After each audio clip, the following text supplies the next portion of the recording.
દીપકભાઈ બોલે છે? હમ જય માતાજી. જય માતાજી. કોણ? એ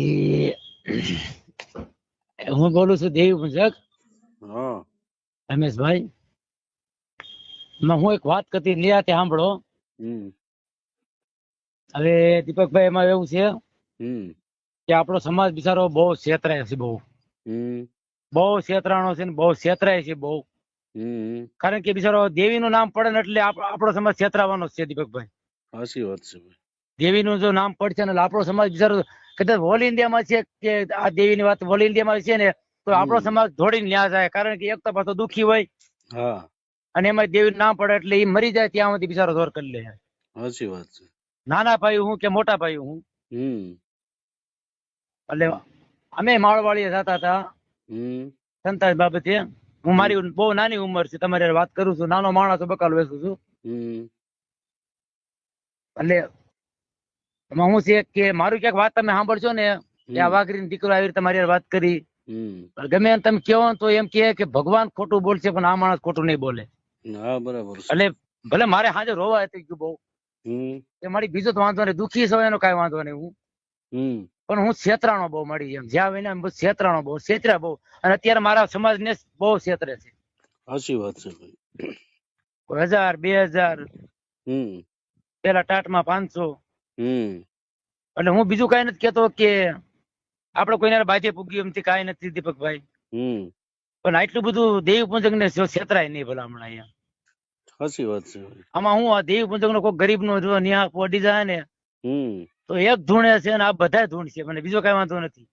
સાચી વાત છે. અત્યારે એક ધૂણે છે ને આ બધા ધૂણ છે એમ. પણ આપણો સમાજને સમજવું જોઈએ ભાઈ.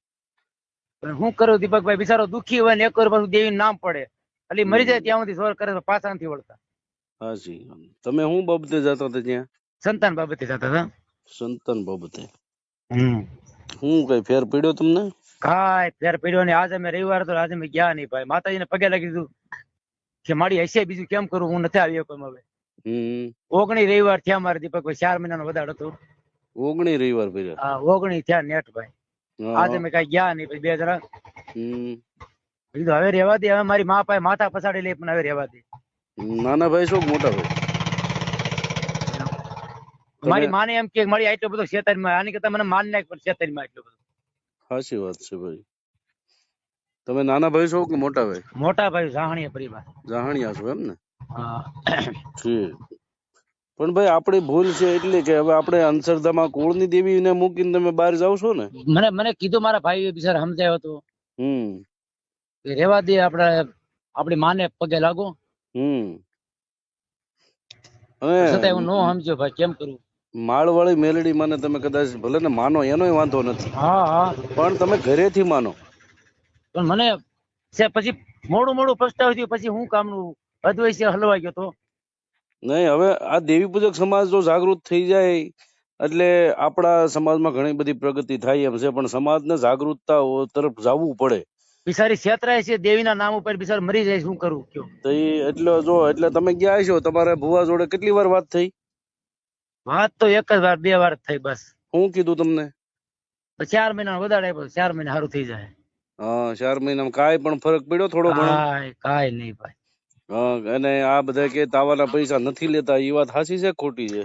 લે છે પણ હું 500 લે છે ને બીજી વાર 1000 લે છે. અમે 1000 મૂક્યા નતા, 20 રૂપિયા મૂકીને માને પગે લાગીને આવ્યા. પૈસા હતા નહીં ભાઈ આપણી પાસે કાંઈ. બરાબર છે. પહેલી વાર 500 મૂક્યા હતા, પછી બીજી વાર 1000, પછી આપણે કઈ મૂક્યા નતા ભાઈ. બરાબર. પણ દેવી પૂજક સમાજને સમજવું જોઈએ ભાઈ કે ધર્મ, આપણું ધર્મ કેવું બળુકું છે ખબર છે? એ આપણું ધર્મ છે, ઈ ત્યાં કામ અત્યારે કરે, સતુ ભગવાનને કંઠે બોલતું હોય, બરાબર? તો ઈ ધર્મ શું કે આપણે દેવી પૂજક ને માનનારો સમાજ છે, તો આપણું કામ આપણી દેવી ન કરે? કરે ભલામણા કરે, પણ આપણે વિશ્વાસ નથી ભાઈ. મારી હકીકત મેલડી હતી ભલામણા, પણ મને બહુ દુઃખ થી મળી, પણ બહુ છેતરો છે મને. ના ભાઈ, આશા ગુરુદેવી માથે રાખો, માળવાળી મેલડી માંથી આશા રાખો. તમ તારે ઈ તમને છેતરશે નહીં. આપણી દેવી છે મેલડી, ઈ થોડી છેતર છે, માણા છેતર છે. આ માણા કરે છે અત્યારે. જે તમે જાવ છો ને માણસ ની પાસે જાવ છો. મેલડી તો ભલામણા અમારી હકીકત ની મેલડી છે. હા, તમે અત્યારે જે જાવ ને ઈ સતુ ભુવાના આધારે તમે જાવ છો. જો માતાજીના આધારે તમે ગયા હોત ને તો તમારું કામ થઈ ગયું હોત. ભલે આપણે એને કહીએ છીએ કે આટલા બધા બિચારાના ક્ષેત્રોમાં જે થયું એ પણ હવે આટલા બધા દેવી પૂજક ભોળા બિચારા ક્ષેત્રોમાં રહેવાય નહીં નહીં ધર્મે હવે આખો ગરીબ નો ન્યાય પોડી જાય તો આમાં કાંઈ નહીં વધે વાહે અડી જ ગયું છે, એમાં કઈ બાકી જ નથી. હવે વધારે નો હાલે. કોક નો ન્યાય પોતો અડી જાય તો વાહે દીવો નહીં વધે, બીજો કઈ વાંધો નથી. નકર ભાઈ અમારે આખે થવાની શું જરૂર છે? હા હા અમને શું મળે છે? અમને કઈ 2 રૂપિયા ફાયદો તો છે નહીં એમાં. કાંઈ નહીં ભાઈ. પણ મને મારા દેવી પૂજક સમાજ ને નાના ભાઈ હોય કે મોટા ભાઈ હોય કે 18 આલમ હોય, બધાને બસાવવા માંગુ છું કે તમે આવી અંધશ્રદ્ધામાં ન ફસો ભાઈ. હા આ અંધશ્રદ્ધા છે બધી. શ્રદ્ધા રાખો એનો વાંધો નથી, માતાજીને માનો એનો વાંધો નથી, પણ આવી અંધશ્રદ્ધામાં નહીં કે આ બધું આ સતુ ભુવા કરી દે. સતુ ભુવાથી કાંઈ થતું નથી ત્યાં. બરાબર, આપણે વાઘરીને ક્ષેત્રો હોય ને બિચારાને તો એને દેવી નું નામ લો ને એટલે છેતરાઈ જાય. છેતરાય જાય. કાંઈ ને ક્ષેત્ર હોય ને વાઘરીનો દીકરો લગભગ તો નો છેતરાય ક્યાંય. કોઈ દી નો છેતરાય, કારણ કે વેપારી નો દીકરો હોય ગામે હોય ને એ છેતરાય નહીં લગભગ. પણ એને દેવી નામ પડે ને એટલે ગાયે છેતરાઈ જવાનું. સાચી વાત છે. ધર્મ ના નામે બધું આપણે કદાચ મોતે વાલું કરી લઈએ. મોતે રે કાળજા કાપીને હવન માતા મૂકી દે કે આ હવન લઈ લેતું હાલે. બરાબર, એટલે જ માતાજી આપણા નામના અત્યારે અહીંયા આવ્યા હોય ને, પ્રગટ થયા હોય ને. બસ એટલે આપણા નામના એટલે જ બોલતા હોય ડંકા. ભલે આપણો વડું હોય છે પણ એના નામના ડંકા કઈ બોલતા છે. હવે ઈ વડવાનું એને અપમાન કર્યું તો હું એને કહું છું કે ભાઈ અપમાન શું કામ કરો છો તમે? અમારા વડવાને તુકારા શું કામ કરો છો? ઈ વાત સાચી નથી. જો ગોરાઓમાં કાનવા દાદા ને દેવી, કાનવા દાદા બોલાય, જાણિયામાં લુણખા દાદા ને દેવી, ઈ દાદા બોલાય. પણ છતાંય હું છે મારો દેવી પૂજક બિચારો ભોળો છે, પણ છતાંય મારી માં એને સમજાવે ને પાછા વાળ લેતો. નહીં વાંધો નહીં. માતાજી પ્રગટ થઈ ગયા છે, માતાજી જાગૃત થઈ ગયા છે, અને માતાજી પરસાઈ બતાવવા માંડ્યા છે. તમે જોજો હમણાં થોડી વારમાં. આવા કોઈ દેવી પૂજક ના દીકરાને કોઈ દી કોઈ પણ હું ગમે એમ કહું છું આટલા બધા નો છેતરતા બિચારાને. આમાં હું કોક નો ન્યાય પોડી જાય ને તો ધૂણતા બંધ નહીં થાય પાછા.